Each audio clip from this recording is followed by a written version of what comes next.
Hold on a second. Hi, everyone. You should be able to hear me now. I'm not sure if you could hear me before. I did a whole intro and then realized that I don't think you could hear me. So if you can hear me now, if you are hearing the sound of my voice, please give me a one in the chat so I know you can hear me, so I can redo that whole intro I did to myself, pretty much.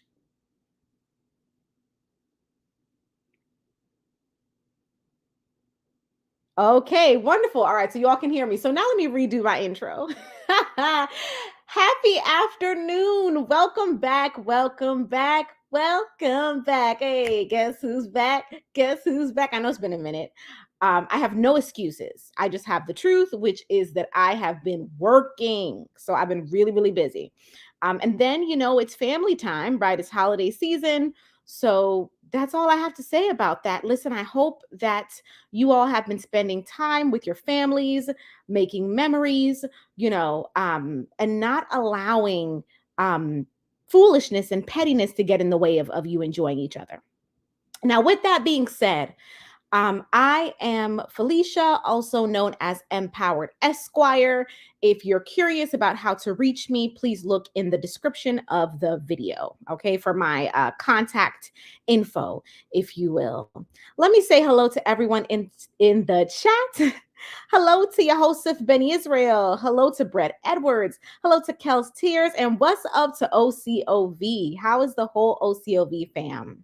Hello to Ajade Stone. Hello, Truth Strong. Hello, James Harris. Hello, Gina Gage. And hello, I am Queen Newton. All right. So, everyone, you see the title. You've tuned in for a real lawyer reaction / breakdown on the unfortunate passing of Shanquella Robinson. Now, let me begin this video by saying I want to send my condolences to everyone and anyone who has been touched by her passing, especially her close family and friends. When I do these reactions and these breakdowns, I'm very, very mindful of what I say. I do not give into sensationalism. I do not give into clickbait titles. And believe me, I understand that that would garner more views, right? But I do not give into that because, as I've told you all a lot on this channel, I don't do this for views. I do this for the love of the law, for the love of my people, and to share information. So I will not give in to sensationalism in this live. You will not hear me making claims that are not proven. You will not hear me jumping on bandwagons of theories that do not have factual backing. That is not what we do here, and I will not give into it. Okay. Next thing, this is a call-in show. All right. So you'll have the opportunity towards the end of the live to call in, have your voice heard, ask me any questions that you have, right? And have a conversation about what's been going on with this investigation. So now that we have gone through the gist of what's going to happen today, let's talk about this case and this investigation. Now, I'm sure most of you know what's going on, but I'm going to give you a brief summary for those of you who maybe really have no clue what's going on here, but maybe you just heard like Shanquella Robinson, or you've just seen the hashtag like Justice for Shanquella, but you're not really sure what is going on. Okay, this little snippet is for you. So, a young woman went to Cabo, Mexico, on vacation with some of her quote unquote friends. Now, they arrived at the vacation. It appears that initially everything was fine. Okay. There were many people on this trip. I think it was a group of about 6 of them, right? And one of the women on this trip was a young woman by the name of Shanquella Robinson. I believe she was 25 years old at the time. Okay. This occurred in the month of October. She goes on this trip. Initially, as I said, things seem fine. There are pictures and videos on her social media that kind of lend to it being a normal trip in the beginning. At some point later on, an altercation occurs between Shanquella, and one of the other females on the trip. Now, it is reported that allegedly the altercation involved more than one of the other women on the trip. It wasn't just Shanquella and one woman, right? But to my knowledge, the video evidence only has Shanquella having a physical altercation with one woman. Now, there is a video circulating of one of the women that Shanquella was on the trip with having a physical altercation with her. As many people have observed in the video, Shanquella does not appear to be participating in the physical altercation, if you will. It appears that this woman is attacking her, right, per se, allegedly, and she is not necessarily physically responding to what is happening. Now, many people have speculated as to why she had no physical response to the young woman jumping on her and physically attacking her. But I will not speculate as to why she did not physically respond. So at some point after this altercation occurred, mind you, there are people speculating that another woman also attacked Shanquella, but that is not on video. At some point after this physical altercation occurred, one of Shanquella's friends contacted Shanquella's mother to alert the mother that Shanquella was not feeling well.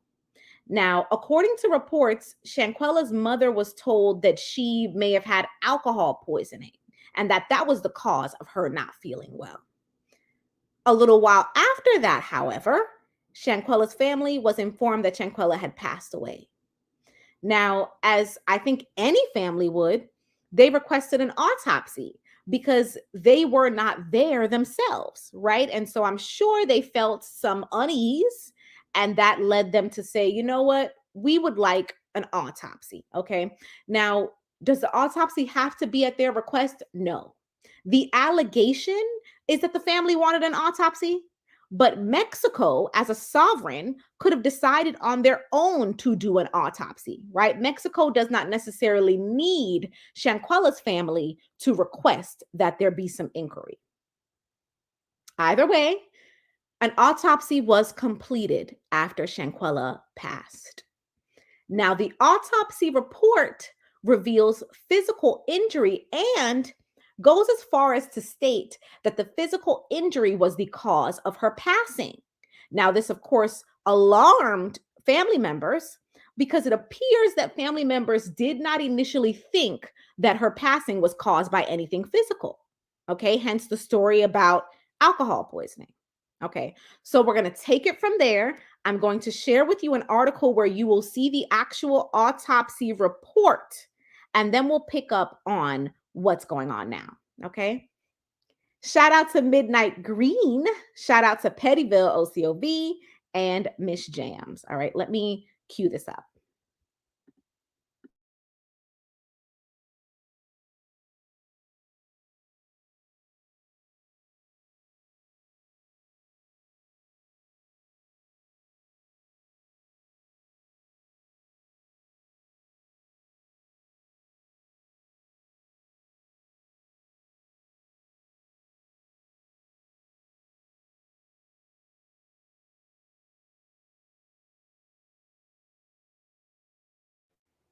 All right, folks, you should be able to see my page, which is loading extremely slowly. But the title of this article is Mom of Slain Tourist Shanquella Robinson Blast FBI for Lack of Progress. This is an article that came out yesterday. So this article will do two things. First, it'll get us a bit up to date, right? But then second, we'll also see the actual autopsy. Okay. Let's get into it. So this is Salamandra Robinson here. This is Shanquella Robinson's mother. Mom of the U.S. tourist who mysteriously passed away at a Mexican resort complained that the FBI is not telling her anything about the case as the family anxiously awaits justice to be served. I'm just trying to wait for somebody to be arrested. The FBI is not telling anything, Shanquella Robinson's mother told the UK's Independent on Thursday, more than a month after her daughter died at the swanky Fundadores Beach Club in San Jose del Cabo. So let's stop for a moment. You know, I like to have like these teaching moments. So let's stop for a moment and have a teaching moment, if you will. So Is there a reason that the FBI might not be sharing step by step, day by day information with Shanquella Robinson's family? Yes, and I'm going to tell you why. So this case has been in the social media, in the internet, on the internet a lot. And sometimes the internet can harm criminal cases. I want to give you all a brief example.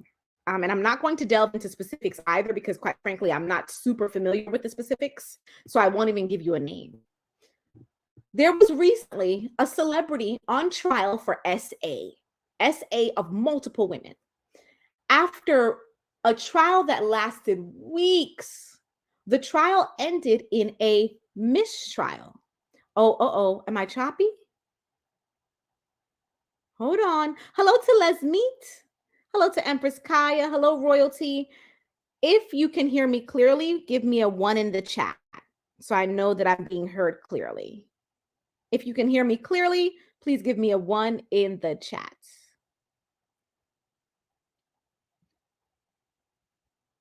Uh-oh, maybe I am choppy. I don't see any ones. Can anyone hear me clearly? If you can hear me clearly, put a 1 in the chat because Royalty says I was a bit choppy. Oh, okay, wonderful. So there was recently a trial of a celebrity accused of SA on multiple women. The trial ended in a mistrial, meaning the judge tossed the entire trial because someone from the internet who had a blog was communicating with someone else who was observing the trial, meaning a person who was sitting in the gallery. And that person was passing on notes and observations about jurors. And that exchange caused the case to end in a mistrial. So, yes, it is possible that the FBI is not sharing everything with Shanquella Robinson's family. And it may be because they fear that if they share everything, everything will end up online and it will harm the criminal case. So that is possible. All right. Shout out to Anja Rael. Rael? Yeah, probably Rael. Anja Rael. And I think I already said shout out to Royalty. And so, you all, that is why I don't discuss some of these cases right as the case happens or this is why I did not discuss the Shanquella Robinson investigation instantly, right? This is why I don't discuss the Brother Polite case constantly. This is why I don't discuss what other cases are there that I just don't, the R. Kelly cases constantly, because sometimes the internet can harm the actual case. So I am mindful of contributing to this excessive discussion about these investigations that could actually end up harming them. Okay. What's up to this 504 girl? How are you? Let's get back into the article. Mexican prosecutors issued an arrest warrant last week for a suspect in the 25-year-old's passing, which was determined to be from a direct attack. Now, that is believed to be an arrest warrant for the woman who you see on video attacking Shanquella. Okay. The FBI told the outlet that an investigation is ongoing, but it did not confirm whether any arrests or extraditions have been made. Y'all, we are seeing all over the internet that someone was arrested. This article came out yesterday.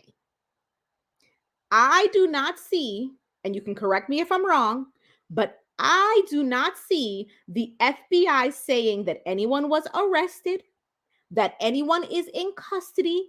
I don't see any of that anywhere.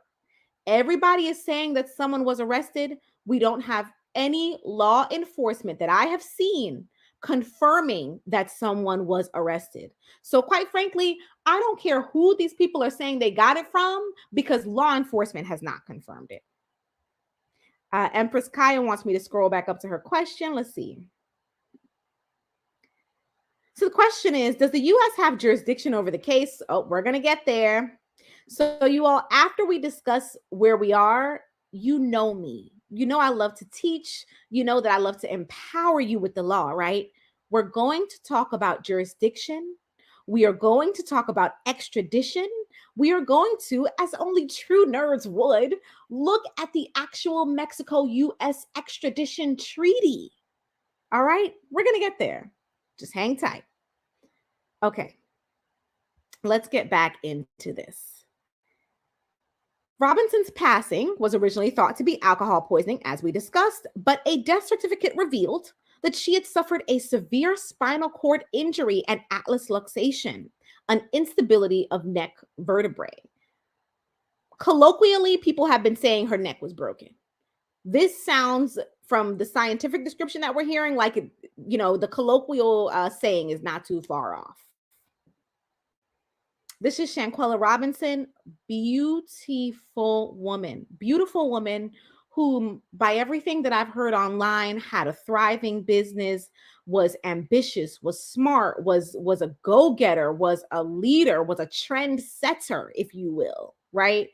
And a lot of people are having the conversation about watching out for yourself and being, protective of yourself.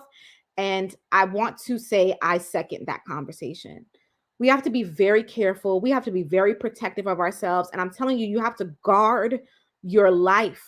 You have to guard your successes. There are many times when you will succeed, when you will achieve something, and you can't tell anybody. And I know that's an awful thing to hear, but there are many times when you will succeed, when you will achieve something, and you cannot tell anyone, because many people do not know how to be happy for you, especially if they feel like they're not achieving. I'm telling y'all, sometimes you achieve things you shouldn't even tell your own family members. All right, we've had that combo. Let's get down to the pictures. This is another beautiful picture of her, absolutely gorgeous. So this is a picture, if you will, of the death certificate, which encompasses the scientific conclusions from the autopsy. Okay, so if we go to the very top of this document now, we see that it is an official death certificate. We see Shanquella's name. We see her date of birth, right?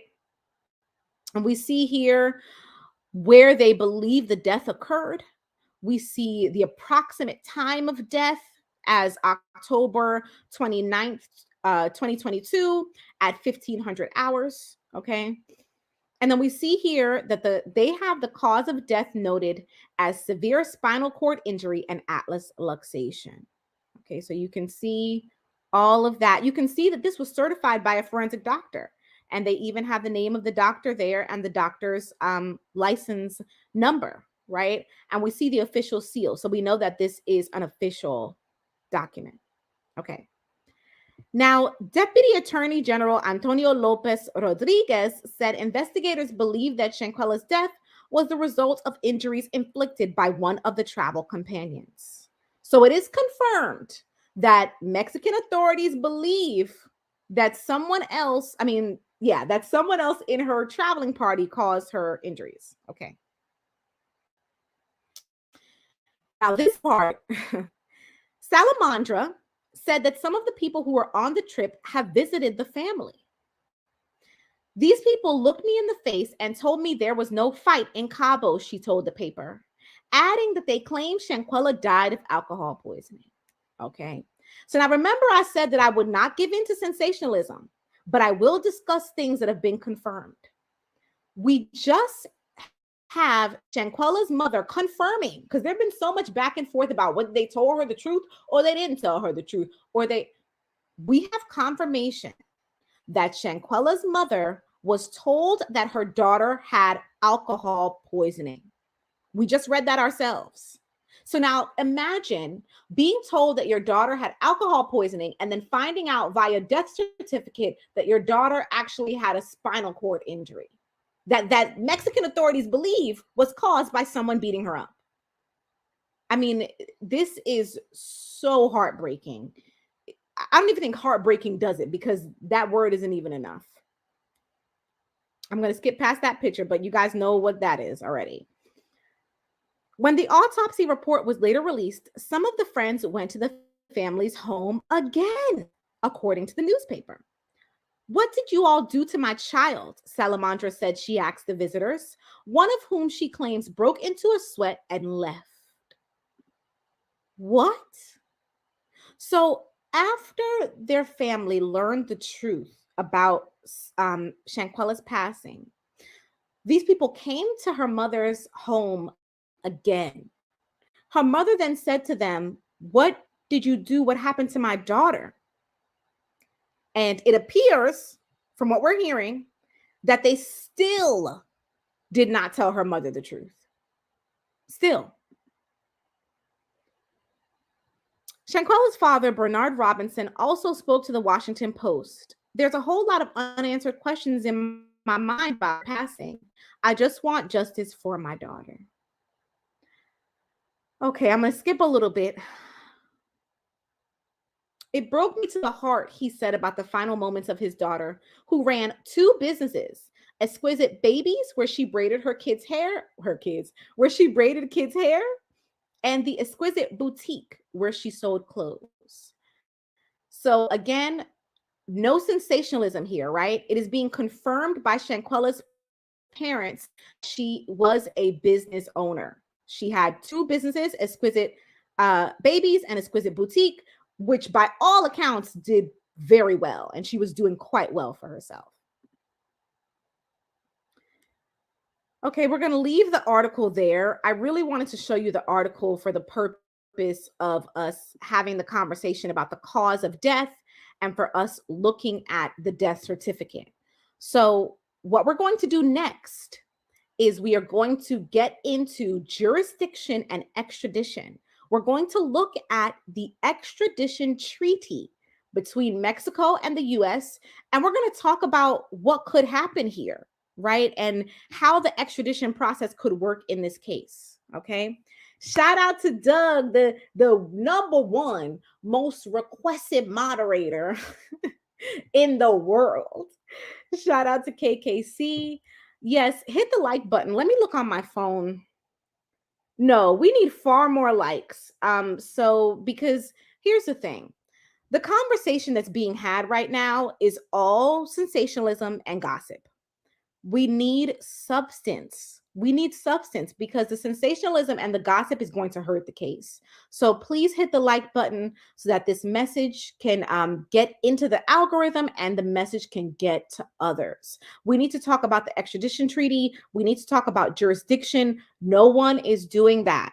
Everybody is just gossiping. So everyone hit the like button so that this video can get into the algorithm. All right. So we're going to hold off for a second while everyone does that. We're going to give it a moment to let everyone who's in the building go ahead and hit the like button. Okay. All righty. Shout out to KKC. Did I say hi to KKC yet? I don't know. But in case I didn't, shout out to KKC. Shout out to Empress Kaya. Empress Kaya says, hit the like button, subscribe, and share. Yes, y'all know I'm not a, big YouTuber. Let me know if you get the reference.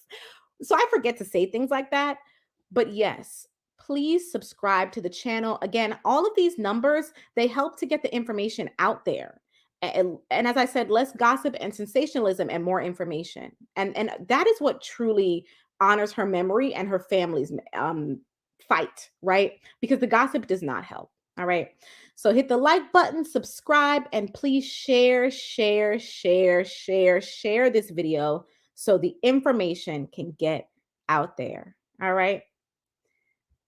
And I think there was something else I wanted to mention. Oh, yes. So here is the Cash App. As I have said many, many times on this channel, listen, you can give if you want, right? Or you can just hit the subscribe button and hit the like button. Those things are also contributing to the channel. So yes, you can give me a Cash App, $1, $2, $5, 50, whatever, right? And I'll grab myself a latte in your honor and think of you. Or I'll buy something cool for the channel, right? But all in all, you can also subscribe and hit the like button. There are many, many ways to contribute. Okay. So let me go into the live on my phone and see where we are on the likes. I don't know. We're still behind. So I love to see you all chatting in the chats, or rather conversing in the chat? Conversing in the chat. How have you all been? We're just going to have like a casual combo while I wait a second. All right. So in the meantime, I'm going to go ahead and pull up the Mexico and U.S. extradition treaty so that we can have that conversation. Let me see, which one do I want to start with? Because I have two separate docs. I want to start with the original treaty. Yes, this is the original one. Okay. So we're going to start with the original treaty, and then we'll go into some like supporting documents, if you will. All right. What's up to Sankofa John? Hello to Eva. All right. Is the treaty? We're waiting on the treaty to load. You know, these things take time. You already know. Internet struggles. Okay, I think it's loaded. All right, so now we're going to get into it. Now, I will periodically stop and check the likes. Y'all know that usually I don't care about likes, but this case is very, very important. This information is very, very valuable. So today I will be a I'll be a like warrior today, and I'll be stopping intermittently and checking the likes and making sure that everyone is contributing so that we can get the information out there. Okay. All right, let me share my screen. You guys know I always announce that I'm sharing my screen. I have no idea why I do it. Okay, you can see my screen. Nice. So what you're looking at here is the actual extradition treaty between the United States of America and Mexico. Now, let me enlighten everyone. Well, not everyone, but enlighten some of you, right? So let's say that we have the United States of OCOV, right? And then we have the country of Empress Kaya. Okay. Now, if someone commits a crime in the United States of OCOV and then they flee to Empress Kaya, and the United States of OCOV says, hey, listen, we need Empress Kaya to give us that person back. Like we need, because they committed a crime here. That process is called extradition. Now, here's the thing. That's not this informal process. It's not a, hey, what's up? How you doing, OCOV girl? Yeah, listen, we're going to need you, not OCOV girl. Hey, what's up? How you doing, Empress Kaya girl? Yeah, we're going to need you to send that person back. No. It's not like calling up your friend on the cell phone or texting your friend. It is a very formal process that involves state authorities and or local authorities, right? Federal authorities, and then all of those authorities cooperating together with their highest government. So it is not an easy process. It is not a simple process. And it's not informal at all. It is very formal. Now, to dictate the rules of extradition between different countries, countries sign something called a treaty, an extradition treaty to be exact. Now, in the extradition treaty between, back to my example, the United States of OCOV and Empress Kaya, right? In their extradition treaty, they would say, hi, we like each other, kind of. And we recognize that we're each sovereign nations. So here are the rules for when we will send people back to each other for prosecution. That is what an extradition treaty is. So here we have the extradition treaty between the United States of America and Mexico. Okay. Shout out to Eva. Eva, this is the extradition treaty between the United States of America and Mexico. This document tells us what will, should, or could happen with the persons arrested in the Shanquella Robinson case. Okay. All righty. So we are going to get into it. Let me check the stats here. Okay. Let's dive into it now. Oh, can I make it bigger? Will this make it? No. Yeah. Let's see. Did that help? Yes. Awesome. All right. So this treaty was signed in 1978. So that is how long we've had an extradition treaty with Mexico. Let's start right at the top, shall we? The government of the United States of America and the government of the United Mexican States, desiring to cooperate more closely in the fight against crime, and to this end, to mutually render better assistance in matters of extradition, have agreed as follows. Now we're going to get into how the process works. So, Article 1, obligation to extradite. The contracting parties agree to mutually extradite, subject to the provisions of this treaty, persons who the competent authorities of the requesting party have charged with an offense or have found guilty of committing an offense or are wanted by said authorities to complete a judicially pronounced penalty of deprivation of liberty for an offense committed within the territory of the requesting party. That, I'm sure, sounded to everyone like another language. Like, I'm almost sure that sounded like Japanese or Swahili or pick a language, right? Legalese is what I call it. So, allow me to translate the legalese to English. What did we just read? What we just read says the US and Mexico mutually agree. So extradition doesn't work one way. It's not just that people who are in Mexico can get sent back to the United States to be prosecuted. It's also that people who are in the US can be sent back to Mexico to be prosecuted. It's a mutual agreement. Okay. They mutually agree that the requesting party having charged someone with an offense or having found the person guilty of an offense. So, what does that mean? That means that Mexico would have to issue a warrant for arrest, or they'd have to have a trial and find someone guilty. Now, then Mexico could say, hey, USA, we have this arrest warrant for this person. We're charging them with this crime. Can you send them back here so we can prosecute them? Now, how does that fit into this case? Well, reports are that Mexico has issued an arrest warrant, allegedly. Now, why is that important? Well, that means that Mexico could be getting their ducks in a row. They could be making sure they have everything they need to knock on the US's door, like, hey, we need you to send her back. Send, and mind you, I'm using her, but it could be a male. We don't know who the warrant is for.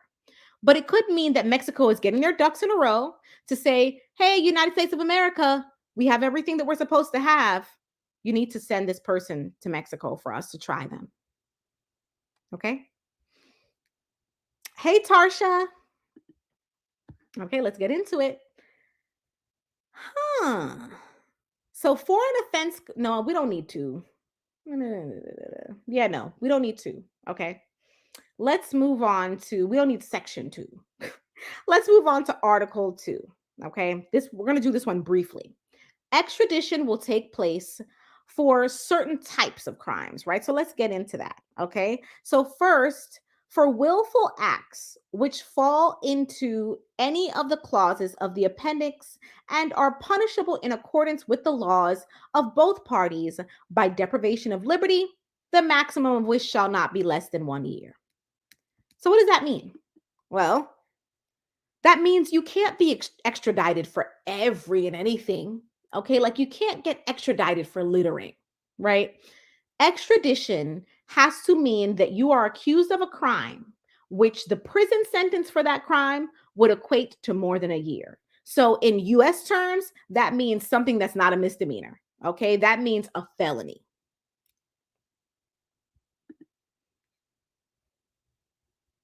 That's really what we needed from there. Okay. Let's move along now to Article 3. Evidence required.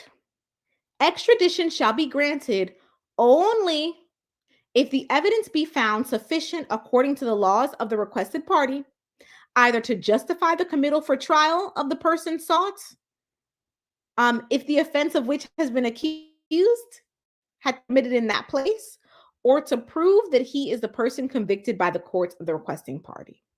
So sorry for my cut up reading there, but let me again break down the legalese. So the US will only grant a request for jurisdiction if Mexico can demonstrate, right, can show sufficient evidence to justify that this person should be put to trial. So that means Mexico has to submit documentation which supports the charges that they are accusing this person of. And then the US has to review that and has to say, you know what, we feel like you have enough evidence to put this person on trial, and therefore we will send this person back to Mexico.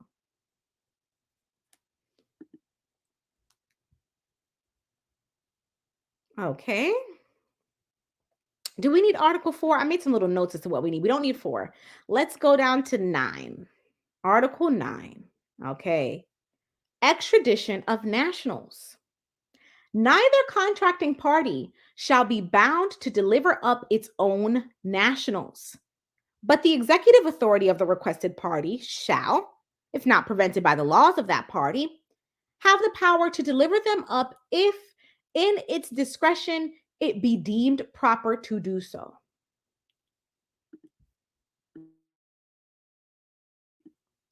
Again, that sounds like legalese.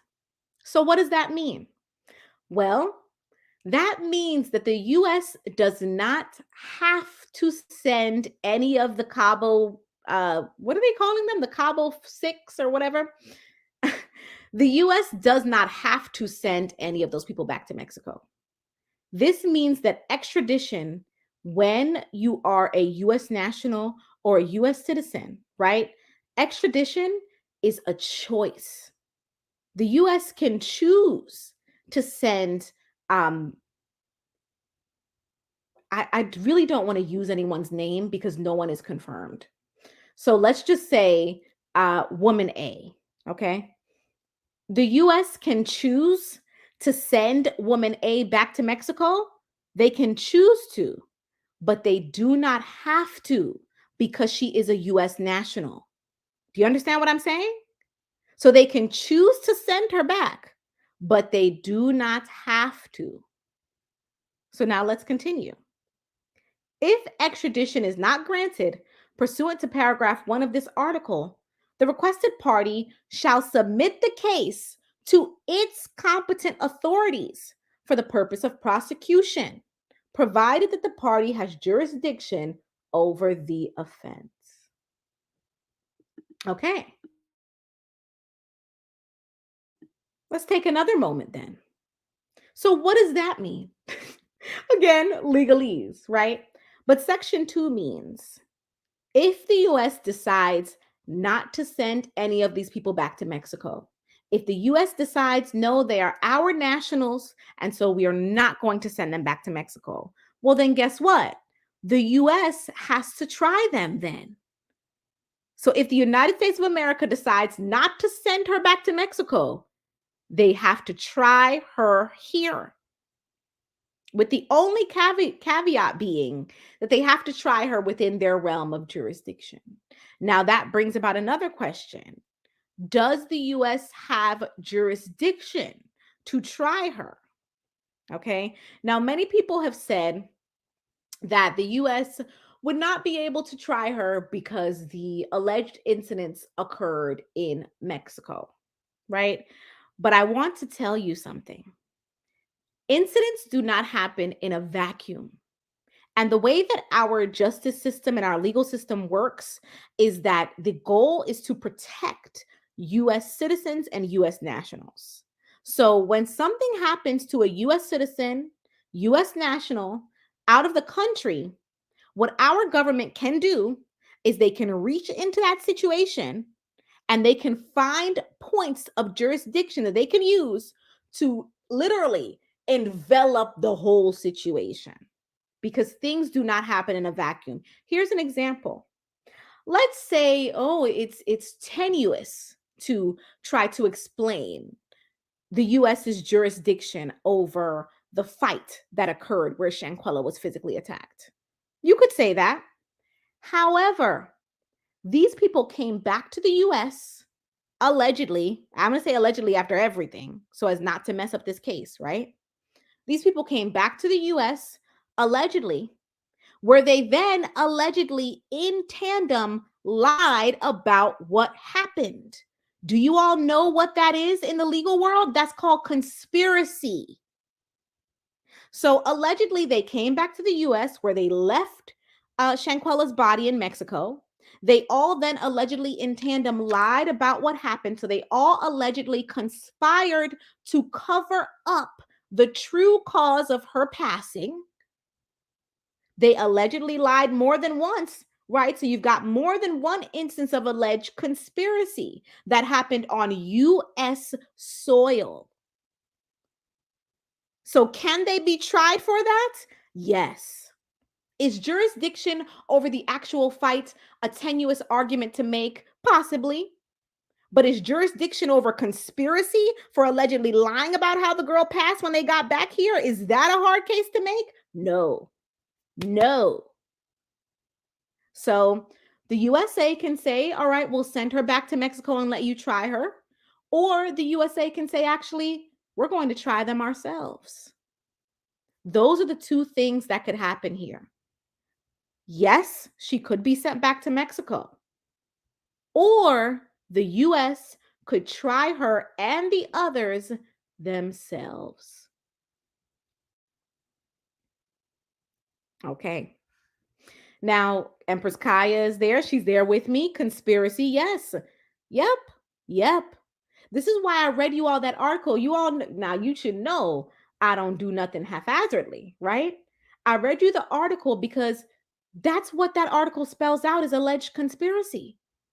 You came back to the US without her body, and then you allegedly lied in tandem. You all created a lie, allegedly, about how she passed away. All right. Kel's Tears says they are all accountable. Welp, so sad, right? Okay, let's get back into the extradition treaty because I also want to talk about Article 10 and Article 11. Okay, so Article 10 gives us now the actual procedure for extradition. Okay, so the request for extradition shall be made through the diplomatic channel. So what does that mean? Well, that means the highest governments exchange information. Okay. The request for extradition shall contain the description of the offense and be accompanied by A, a statement of the facts of the case, B, the text of legal provisions describing the essential elements of the offense, C, the text of legal provisions describing the punishment for the offense, D, the text of the legal provisions relating to the time limit on prosecution, and E, the facts and personal information of the person sought, which will permit his or her identification. Before I dive into what that means, I'm going to get into the chat, say hello to Queen Quiche, all righty, and I'm going to see what's going on with our like status. All right, so we're down in the likes again.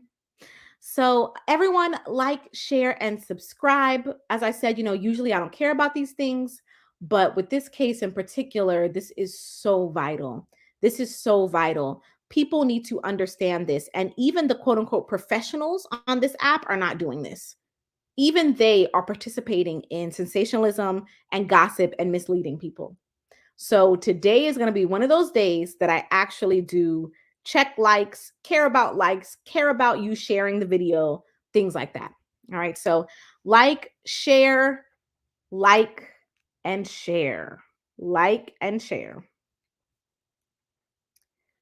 Empress Kai said people in the clouds hit the like button. Please do. I'm going to be harping on it today because this is what people need to know. And this is not the conversation that is being had. I mean, think about things like all these reports about who's been arrested and all. No law enforcement has confirmed that anyone's arrested. Why are we talking about someone being arrested? All right.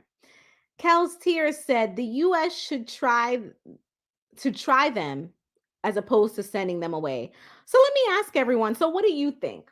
Give me a we do random numbers. Give me a one in the chat if you think the United States of America should put them all on trial. Give me a two in the chat if you think that they should send them back to Mexico for trial.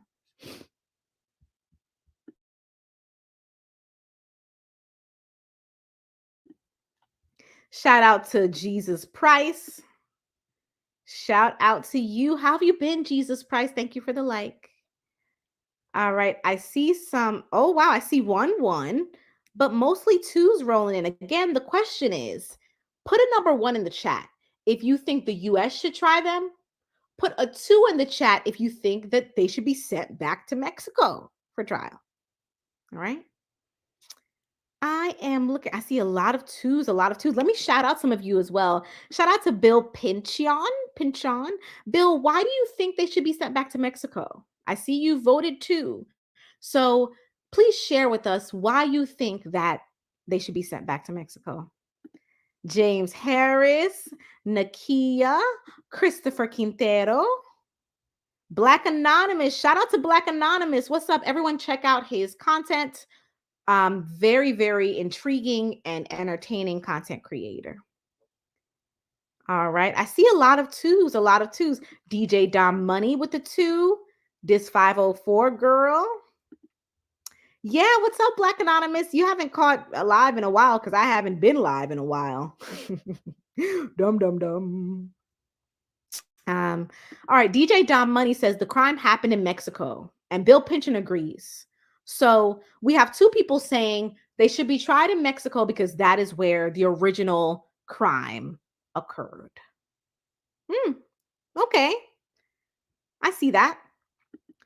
Kel's Tears says Shanquella's death occurred miles away from her family, and she was left in Mexico. They need to do their time in Mexico. I see that. Okay. All righty. Well, you know what? Let's get back into the extradition treaty, shall we? So I gave you kind of a laundry list here in number 2 of what is required for extradition. Now, let me explain to you how that actually happens. So I have actually drafted and kind of second chaired, if you will. And if you're not an attorney, you may not know what second chair means, but that's a long story. So I have actually drafted and second chaired an opposition to extradition. So I'm very familiar with how the extradition process works. Now, for those of you who are new to this channel, I am a licensed attorney. I do not currently practice criminal law, but I used to. And so I'm very familiar with a lot of the things that are being discussed. Okay, so second chair, for a quick explanation, it means you are not the main counsel. You're like secondary counsel. Okay. So I have second chaired, I've been secondary counsel on a case where a man's criminal defense attorney was actually opposing his extradition, and I drafted the opposition to extradition. So I have physically seen what an extradition request looks like, y'all.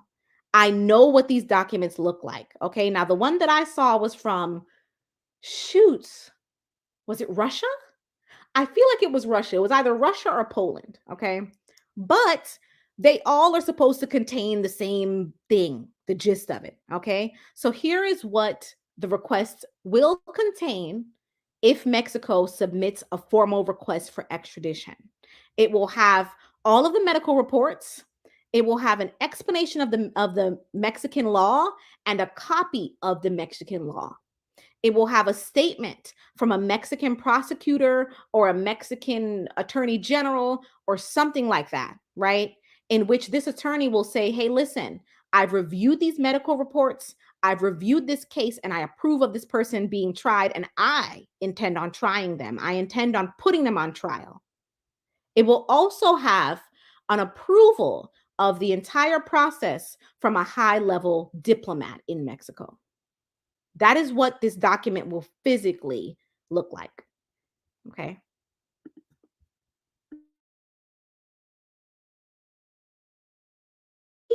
Queen Keish says, do you think they all will be extradited? I have no way of predicting that, right? Because as we've discussed, the US has two options. They can extradite them or they can put them on trial themselves, right? And mind you, this is after they actually receive a formal extradition request. All right, shout out to Dr. Nikki Proctor Walden. Hello, Soror. I said, my sweet, sweet Soror. How are you, darling? All right. Anyone else is for me to say hi to? No, not at the moment. Okay. Oh, wait, just as I said that.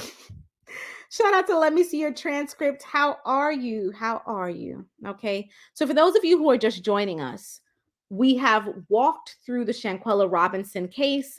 We talked about the latest in her case. We are now discussing the United States and Mexico extradition process. We're actually looking at the physical US and Mexico extradition treaty because this document dictates what happens from here on out. Okay. It's not the Wild Wild West. It's dictated by this treaty. This treaty tells us what could happen.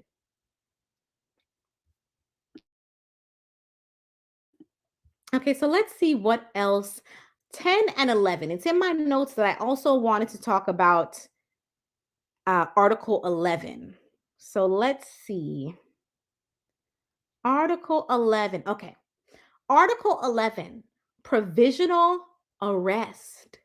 Dum dum dum. Some of my more jankety sound effects.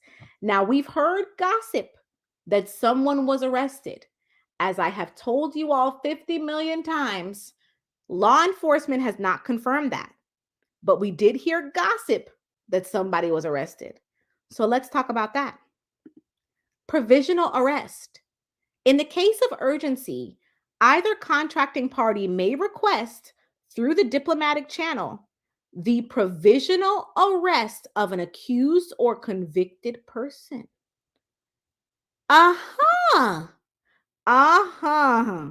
So instead of me dictating to everyone what that means, I'm going to let an OG, because listen, my OGs are super intelligent. And we've been breaking down law on this channel, y'all. Shoot, has it been 2 years? Well, I'll be darned. However long my channel has been around, I've been doing this, y'all. I'm not new to this. I'm true to this, right? So my OGs know how to read law already. So can an OG explain to us, in the case of urgency, either contracting party may request through the diplomatic channel the provisional arrest of an accused or convicted person. Can one of my OGs tell me what that means?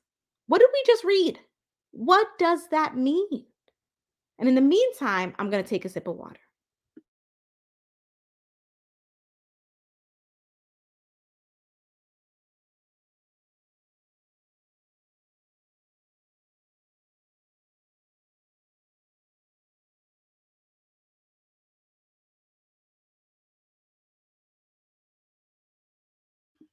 All right, OGs, let me see. I'm in the chat. Has there been a current change to Mexican laws? We'll get to that in a second. But let's go back to my original question because I know one of you know. All right. In the case of urgency, either contracting party may request through the diplomatic channel the provisional arrest of an accused or convicted person. All right. Let me see. I'm going to start picking OGs out of the chat, and I'm going to start right from the top. Where is Yehosef Ben Yisrael? Yehosef Ben Yisrael, are you still with us? Because you are an OG, right? Like you've been here. So can you tell us what we just read? All right. Let's see. A Jade Stone. Any ideas? Les Meet, another very intelligent OG. Who else has been around for a while? Let's see. This 504 girl, you've been around for a minute. Okay. We're waiting. Okay, let me see your transcript has an answer. She says Mexico can ask through the State Department or another US agency to detain that person on their end. Yes, yes, and yes. So I'm not surprised that let me see your transcript is the person to get this, right? For those of you who don't know, she's actually a teacher. So it totally makes sense that she's the person to have gotten the correct answer. Now you're wondering, why does that matter? Well, it matters because the gossip, as I said, right, is that allegedly someone was arrested.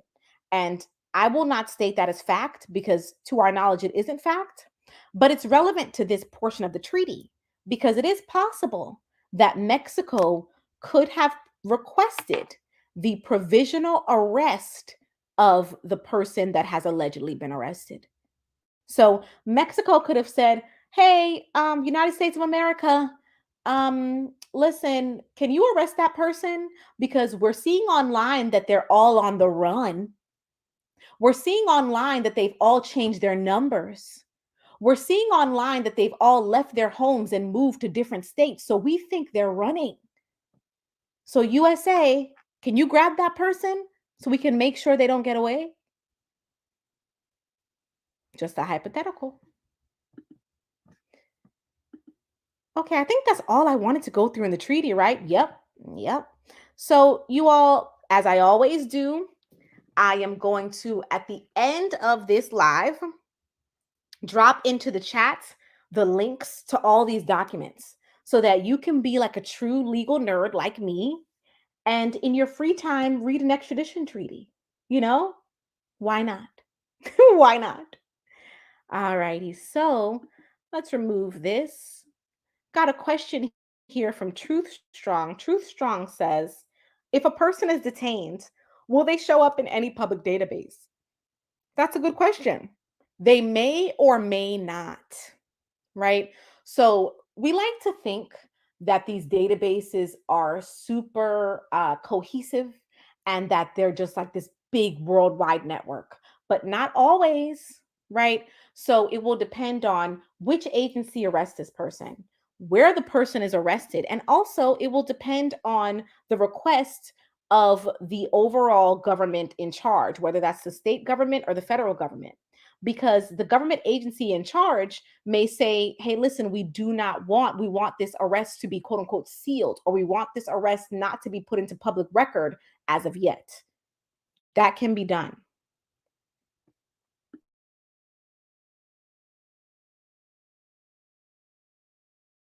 So Jesus Price has a very good question.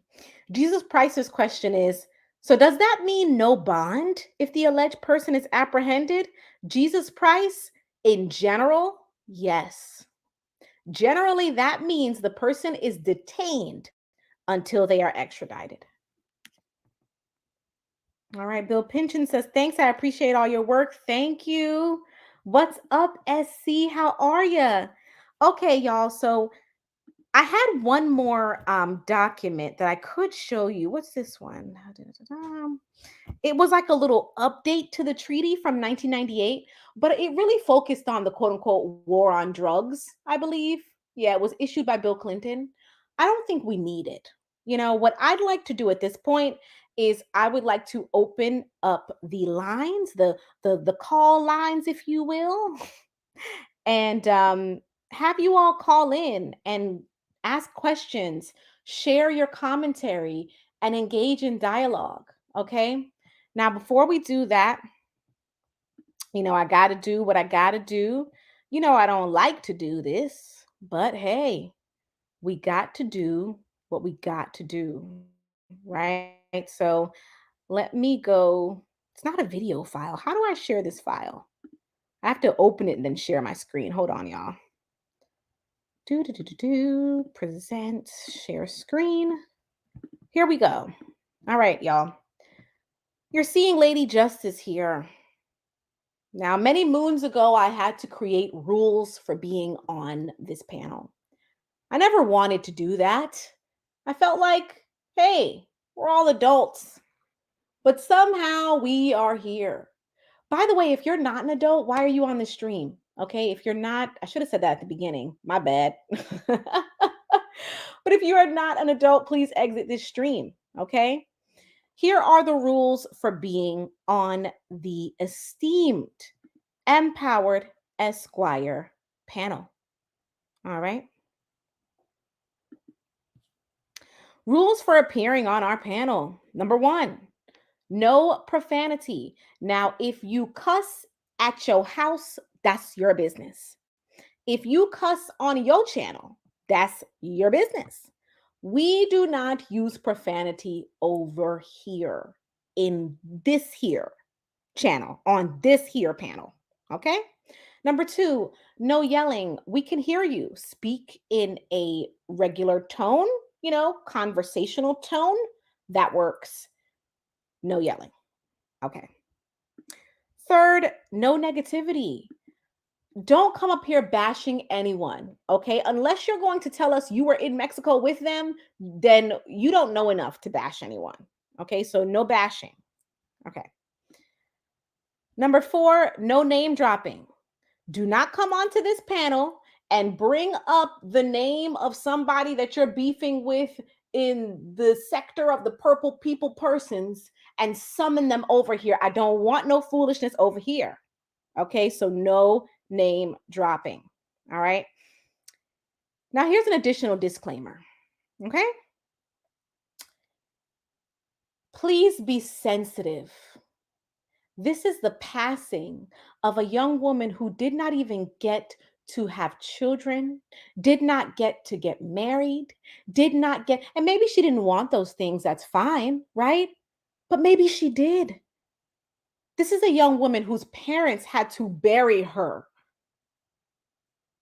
Please be sensitive when you come onto this panel. Please have a heart. Please be respectful. If you do not abide by those concepts and by these rules, I'm going to kick you out of the panel and then I'm going to block you from the channel, never to return. Okay? Because when you get blocked here, you're blocked forever. All right. And one last thing. We're in the section of this live where I'm going to have a bit more personality, right? Because we're engaging with each other. If you don't like my personality, if you think that lawyers are not allowed to have personalities, if you think that I'm not allowed to use AAVE or Ebonics because I am an attorney, if you think that I'm not allowed to have an opinion because I am an attorney, this would be the time for you to exit this live. I am a human being who has a personality, and I'm not obligated to have one that you like. Okay? I am glad we've had this conversation. All right. Let me generate the link. All right, everybody, the link is in the chat. Come on backstage and ask a question or give your commentary in this matter. What's up, Kimberly Callahan? It's all right. You're here with us, and we're glad you are. I see a question here. Let's put it up. Oh, it disappeared. If through the investigation it is found through text messages that it was premeditated in the United States, oh, this is why I love y'all. Listen, man, Empowered Esquire TV fam. I'm telling you, some of the most amazing people have found their way over to this channel. If through the investigation it is found through text messages that it was premeditated in the United States, could they be tried in the US? Yes, yes, and yes. Remember, anything that occurred on this soil is automatically US jurisdiction, right? It's more tenuous to argue for jurisdiction based on what happened in Mexico. The argument can be made. It's just more tenuous, meaning more difficult to make. But if they premeditated this in the US, absolutely. And then remember, we already discussed the alleged conspiracy with the misrepresentation of how the woman passed away. Okay. All right. So I've got both Tears and Kim backstage. I'm going to add you all to the live at the same time. But Tears, you'll have the floor first. All right. So Hello, welcome. can you hear me? Yes, we can hear you. Welcome, welcome, welcome. Hello, hey Esquire, hey everybody. So I have a question. Okay, so I was watching the interview and the guy says that the Mexico just changed their laws, and the US has to abide by it, and we can't see anything in the database because the due to the new law change, they're locked out of the system. If there's a law change in Mexico as far as the extradition process, wouldn't the US have to agree to that process first? So the Yeah. U.S. is also sovereign. The U.S. is the U.S. is always sovereign. I may have said also instead of always. The U.S. is always sovereign, and what that means is our laws and our discretion always comes first. So if Mexico has updated their law in some way or passed some new law that is hampering the U.S., then the U.S. can just try them here. The U.S. does not have to send them. Remember, we don't have to send them there. So if they are getting in the way and obstructing them being tried, and our government wants to try them, we can try them here. Can Okay. I can I offer a clarification to that for Tears? Hey Empire Esquire, thank you for having me, and hello Hey. to the person named Kim. Um, when Mr. Gerardo said that, he was referring to the media access. So for like right now, when the U.S. media wants to contact or get information from the Mexican media, those laws have changed. That's what he was referring to. Oh, okay, that's not what I called. I have to go back because he's like, from what I heard, he was saying that the laws changed and the Interpol agents went and picked her up. Is that possible to where Interpol agent can come in the US and pick someone up at their family's house? So that is possible, but that requires coordination. Okay. So remember, all of these treaties are all about coordination and cooperation and all of that, right? So it is possible, and you can have different law enforcement agencies coordinating with each other for arrest, granting each other permission to effect certain arrests. That can happen. Okay. All righty. So I think Kim was next. Kim, what's your question?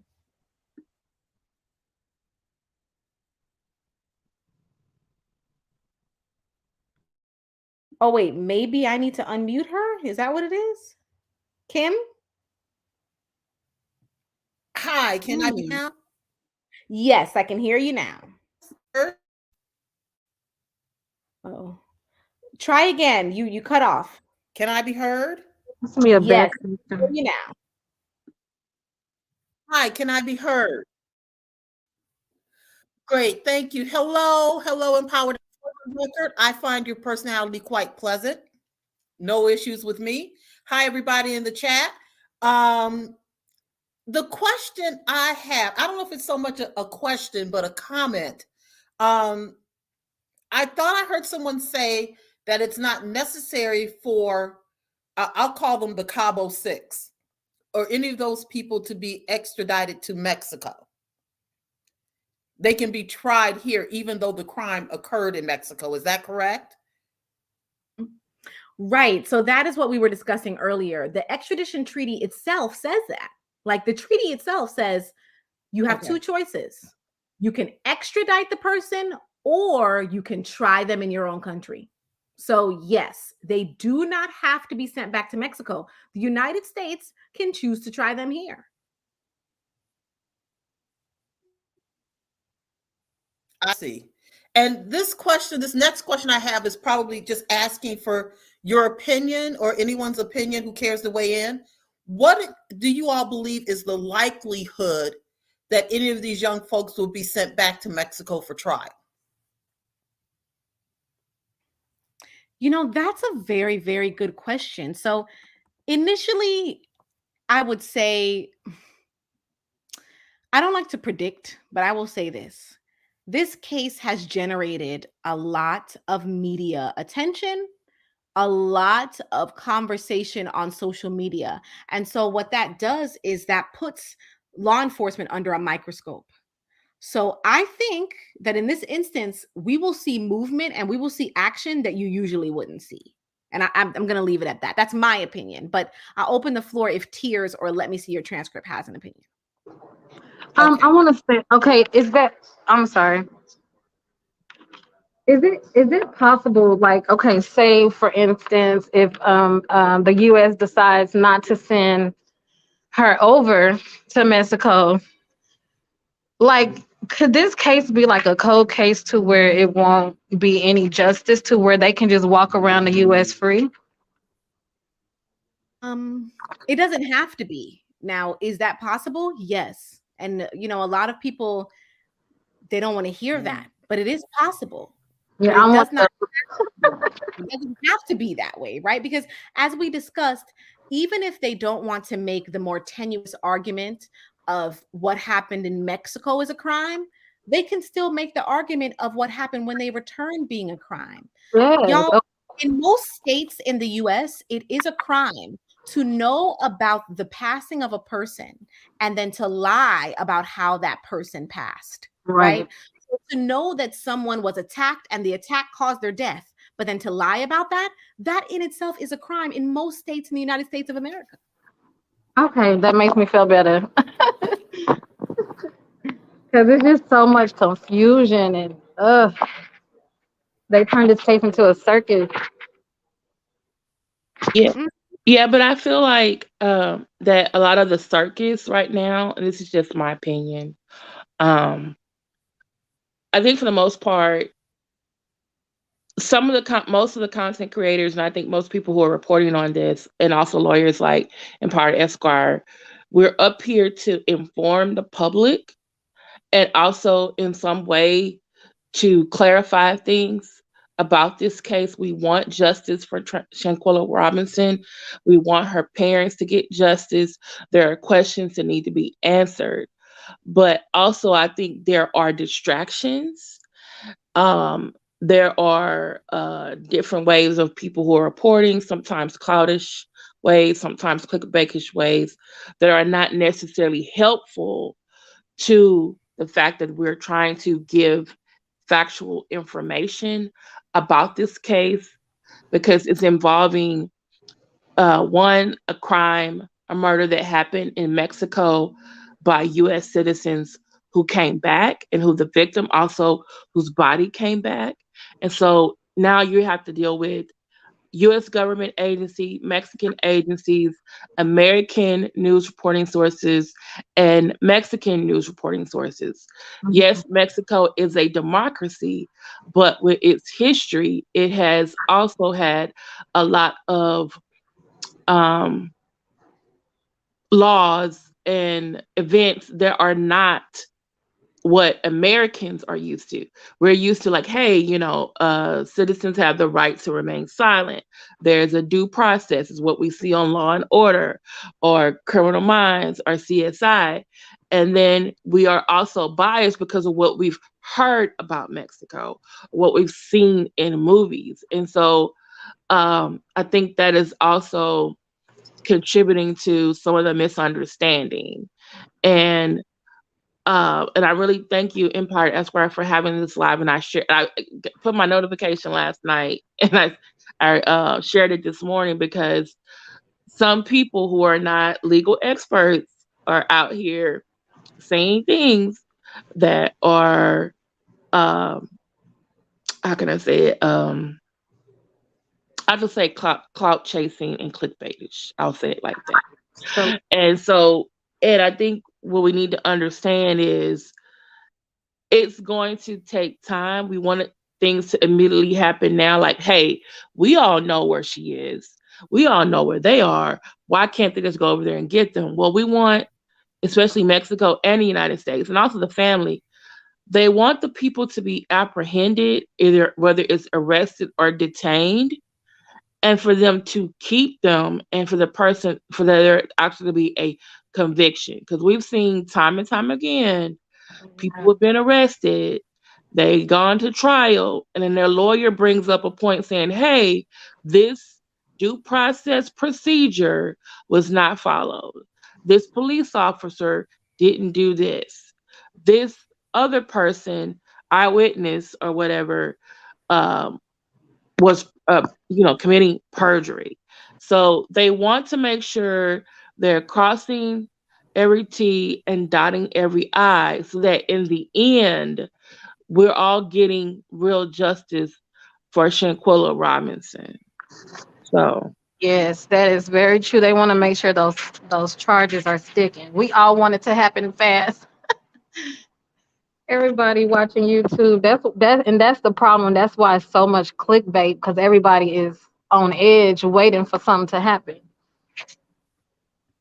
I agree. Everyone wants something to happen and people are exploiting. I mean, but we live in a time of exploitation, y'all. And so sometimes it concerns me so deeply, because there's really nothing we won't exploit. Like we exploit the passing of people. We exploit families. Like even think about the way YouTube works and how people exploit their personal lives for attention on YouTube.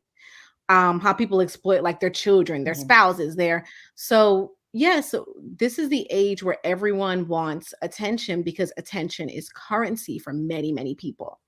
And so there are a lot of clickbait stories, there's a lot of exploitation going Indeed. on, and it's really, really sad. I wish so deeply that attention was not a currency. I really do, because if it wasn't, then I think we would have less exploitation. Okay. Can I ask a question? This is something that I've also been seeing with and I was going to ask you maybe to come and assist me or my show about the takeoff shooting, because I see the same scenario. It's like I said, the clickbaitish, the clout chasing type of behavior, reporting on it, but then you're inferring other things, and it's like, wait, can we just report on the story and wait for the police, the investigators, and everything to do that? Right now, I'm just trying to figure out, what can we as content creators be careful about so that we are not in I'm sorry, you said not to say other folks' names. Let's just say, in a similar predicament to a person that was sued by Bill Carlos Alvarez over the So I past get what you're summer. saying. So you don't have a defamation issue. Because I'm seeing content creators who are like, now, for example, the really good YouTuber who has contact with the family, Shanquella Robinson's family, on the American side, and then the Mexican reporter on the Mexican side. Now people are making videos about them being scammers and lying, and I'm like, wait a minute, we wouldn't know what to talk about if it wasn't for them giving us the information and then also giving us sources. Now people are like, and I'm like looking at the videos like, no, don't do that. That's one, taken away from the investigation about Shanquella Robinson, because it's supposed to be about her, getting justice for her. Now you're making video about the person that's reporting it and calling them a liar. Do you know what that implies? That everything else they said about this case is up for question. We want to get her justice. And I'm just like, do they not understand, like, this, you can be, and for those of you who don't know who Bill Callis is, it's Cardi B. Okay. I'm sorry. I'm trying to be. How do you avoid defamation? I'm just concerned, how can we be careful so that we're not slandering, defaming someone else in trying to get justice for Shanquella Robinson? Because it's like, I'm looking at the headlines like, okay, I know that, okay, and I'm going to the video and I'm looking like, okay, what did they say? And I'm like, wait a minute, that's not what I read about them in this article. Okay. And I'm like looking at this other one and I'm like, that's, some of it is not even embellishment. It's just straight out like, okay, I don't even know how this person came to this conclusion. And then it's like, are people just doing it because they need another spin on the story? Is a Shanquella Robinson a trending topic? Or did you not get to have contact with the family, or you can't get any resources like the Mexican reporter? Because I'm just trying to figure out, like, I see lawsuits in some people's future if someone will be willing to file it. And I'm just like, did they not learn anything from the defendant in the Cardi B case? Like, did we not understand? So I just want to know, what can we do to make sure that we are not committing, as content creators and reporters on here, not committing defamation and slander that will All right, get us in legal trouble? So it's pretty basic what you do to not commit defamation and slander. So you are not defaming someone or slandering someone when you speak the truth. It's really that basic. So if what you are saying is a fact, then it is not slander and it is not defamation. If you do not know that what you are saying is a fact, you should openly state that it is alleged, that it is an accusation. And if you got that allegation or that accusation from a specific person, you should name them. It's really that simple. It's not, people treat it like it is super convoluted, and it's not. What happened to that person is that they outright lied on Cardi B. They knew that it was a lie and they persisted with it anyway. I see that happen a lot when I think Empowered Esquire is right. I'm sorry, I wasn't meaning to overtalk anybody. I think what you said is absolutely right. You cannot. The truth is your best defense. Just simply tell the truth. And if you know something to not be true, then either say it or you couch it in a way in which you are saying it is alleged, unconfirmed, etc. The only other thing I want to say is I want to know if any of these young people have ever watched Locked Up Abroad. Oh my goodness, Locked Up Abroad. Y'all just Google that. Ooh, that sounds interesting. One thing that's to be a Roman.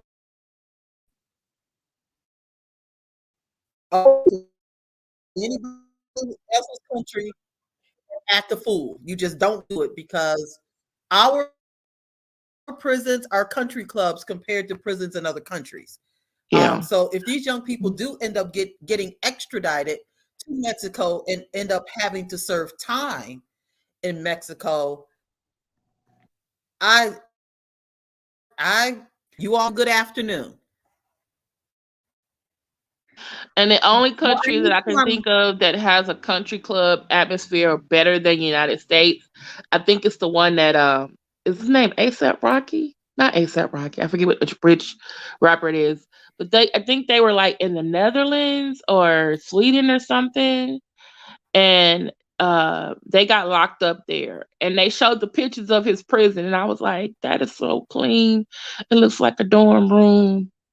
That I don't know any place like that in the United States. That's probably the only one that's better than the United States.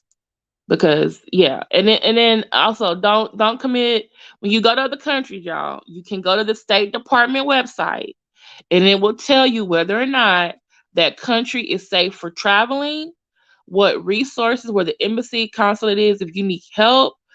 But also do the CIA World Fact Book. You can click on the country and you can see what kind of government they have.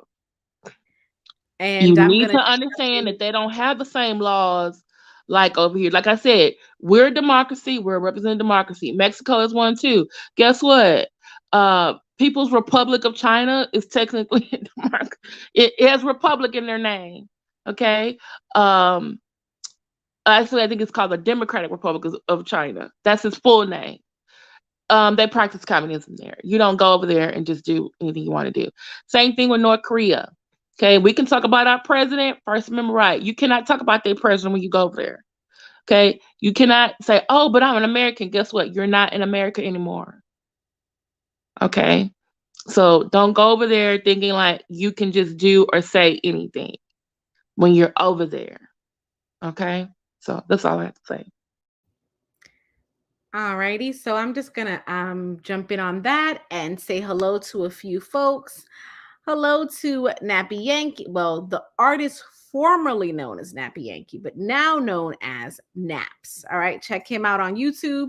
Shout out to Gen X Media. Gen X Media also has a YouTube channel you can check out. Empress Kaya, I see your question, but we can't say what would happen to someone in Mexico. So We don't know. Eva from OCOV says she believes that Let Me See Your Transcript was talking about Sweden, her country. All right, nice to meet someone from Sweden. Hey, Eva. I've heard that Sweden is beautiful. Oh, can I speak to the femicide, because I've been looking at Mexican journals and articles about it. Yes. Now the article I did, which I'm actually gonna share again on my page, there are actually 7 like categories of femicide or criteria for femicide. Most people keep saying, "Oh, it's about a man murdering a woman." No, not necessarily. One of the criteria is basically if it's like a sex crime, like rape. Okay, if it's domestic violence, you know. There's also one crime if does the person have a familial or friendly relationship? Well, in this case, they do. Okay. So, like I said, there are 7 categories. All the laws, all killings or deaths of women in Mexico start out as femicide. They don't necessarily end up as femicide because they may, in investigation, see like, oh, this was a person that died doing a burglary. It could fall into that. If it is femicide, the person can get anywhere from 40 to 46 years in jail. And if you are a government official, I thought this was very interesting. If you are a government official and you have been found to not follow procedure or to cover up the investigation of a woman's death, you can lose your license or lose your ability to work for the government, and you can get several years in jail too. So that's why right now Mexico is not only wanting to make sure that people don't think, hey, Americans, you can come over here to Cabo, kill someone and leave, but they're looking at the police report and they're looking at the doctor who went to see Shanquella. Is that person is being investigated? Did they follow procedure? Were they paid? Did they lie as well? So you have to look at that as well. So I know a lot of people keep saying, "Oh, what is femicide?" The murder or death of a woman. Usually it's by a man, but in Mexico they have 7 categories of femicide that this can fit under with Shanquella's death. So, Well, y'all, I've been live for an hour and 30 minutes. I started choking on my cracker. And it's lunchtime for me. I'm starving. So I'm going to answer this last question and then we're going to head out. Pettyville says, could the U.S. decide not to extradite a U.S. citizen because of the conditions of Mexican prisons? Again, remember what the treaty says, everyone. They don't need a reason. They can decide not to extradite their own citizens because they just don't want to. They don't even have to have a reason. But if they do not extradite them, they have to try them here. Let me see your transcript. Do you have anything you'd like to add before I do the outro? No, but thank you so much for doing this live. Thank you so much for having me up. Nice meeting the ladies that came up here, and talk to y'all later. Bye. All right. So with that being said, you have joined us for yet another installment of Empowered Esquire TV. I hope you feel empowered by the legal information that was shared with you today. Please like this video, share this video. Again, I usually don't care about that, but with this case, this really, really matters. So please like this video, share this video, and subscribe to this channel, right? If you'd like to support the channel, a subscription is a great way to do that. All right. Now listen, you bring something unique to this world, to this channel, to my life, and I love you for it. All right. Go and have yourself a wonderful Saturday. You totally enjoy it. Bye-bye.